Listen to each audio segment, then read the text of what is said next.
Hello everyone, আজ হচ্ছে রবিবার আর আজকে আমাদের বাড়ি লোকনাথ বাবার পুজো। তাই সকালবেলা ঝটপট করে স্নান করে রেডি হয়ে গেলাম।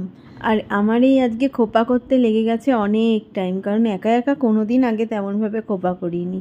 তো এই যে কীরকম হয়েছে খোপাটা, একটুখানি এদিক ওদিক হয়েও গেছে, কিছু করার নেই। আর বাড়িতেই থাকবো সেই কারণে আর অত ভালোভাবে করি। তারপর নিজে রেডি হওয়ার পর ঠাকুরকে স্নান করিয়ে রেডি করলাম, মানে মালা পরালাম আর এখানটা একটু ফুল দিয়ে সাজালাম। তারপর সকালবেলা একটু মিশ্রি আর একটু আমিত্তি দিয়েছিলাম। আর এই দিকে আমাদের কিন্তু ভোগ রান্না সব কিছু স্টার্ট হয়ে গেছে। আর মার কিন্তু আগেই ডাল ভাত সব হয়ে গেছে আর পায়েসটাও বসিয়ে দিয়েছে। তো একদিকে যে পায়েস হচ্ছে আর একদিকে আমি শুধু ভাজাগুলো করছি।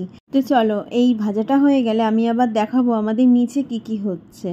প্রত্যেকবারই এই পুজোর দিন দক্ষিণেশ্বরে পার্সেল যায়, তো এইবারও এই যে খাবার, এখানে ফ্রাইড রাইস আর আলুর দম, এগুলো সব আমার বর আর ওর বন্ধুরা মিলে নিয়ে যাবে।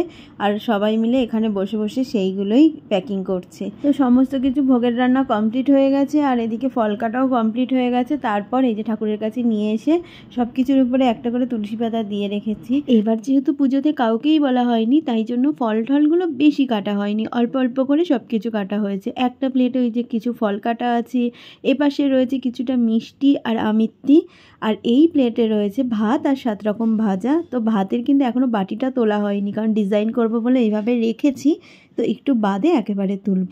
আর এইবার ঠাকুরকেই সমস্ত কিছু দিয়ে নিবেদন করব, কারণ এবার সব কিছু গুছানো কমপ্লিট হয়ে গেছে। তো এখন ঠাকুরকে সমস্ত খাবারগুলো সাজানোও হয়ে গেছে, তো এবার দিয়ে নিবেদন করব। আর এইদিকে নিবেদন করার আগে ভাতটা তাড়াতাড়ি তুলে নিয়ে নইলে সেটা করতে আবার ভুলে যাব। এই যে ভাতের বাটিটাও তুলে নিয়েছি আর একদিকে ঘি আর একটু বাটার দিয়ে দিয়েছি আর মিডিলে একটা লঙ্কা দিয়েছি।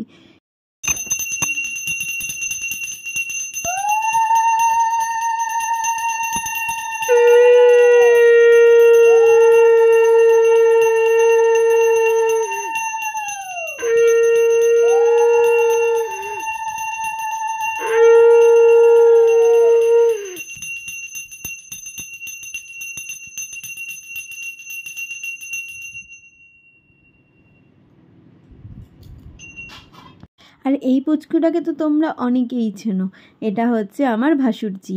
আমি যখন পাঁচালি পড়ছিলাম আর একটু করে দুলছিলাম, ঠিক সেরকম করেই ও নাকি ভেঙিয়ে ভেঙিয়ে দেখাচ্ছিল সবাইকে। যেহেতু আমি তখন পাঁচালি পড়ছিলাম, তাই জন্য আমি তখন দেখতে পাইনি বলে মা এই ভিডিওটা করে রেখেছিল। এখন যেহেতু বড় হচ্ছে আর আদো আদো গলায় কথা বলছে, বেশ কথাগুলো শুনতে কিন্তু দারুণ লাগে। আজকে আবার পাশের বাড়িতেও আমাদের লোকনাথ পুজোই হয়, তো সেই বাড়ি থেকে কাকি আবার প্রসাদ দিয়েছিল, তো সেখান থেকে আমি একটুখানি খিচুড়ি নিয়েছি আর এই যে আমাদের বাড়ির ফ্রাইড রাইস আর আলুর দম নিয়ে একেবারে এখন দুপুরের খাওয়াটা খেতে বসেছি। আর এই দেখো বিকালবেলা কাকায়ের কোলে কোলে বসে বসে খেলা করছে। আর এদিকে আমি এখন ডাকছি বলে আমার কাছে আসবে, যেহেতু আমার ফোনে গান বাজাচ্ছিলাম সেই কারণে এই যে আমার এখানে আসার জন্য এরকম করছে। তারপর একটু ওর সঙ্গে খেলা করলাম, টাইম কাটালাম। এদিকে আমার যা আর শাশুড়ি মিলে লুডো খেলছে আর পুচকু খেলা করছে। তো চলো, আজকের ভিডিওটা কেমন লাগলো অবশ্যই কিন্তু কমেন্টে জানাতে ভুলো না। আজকের মতো টাটা, দেখা হবে কালকে নতুন একটা ভিডিওতে।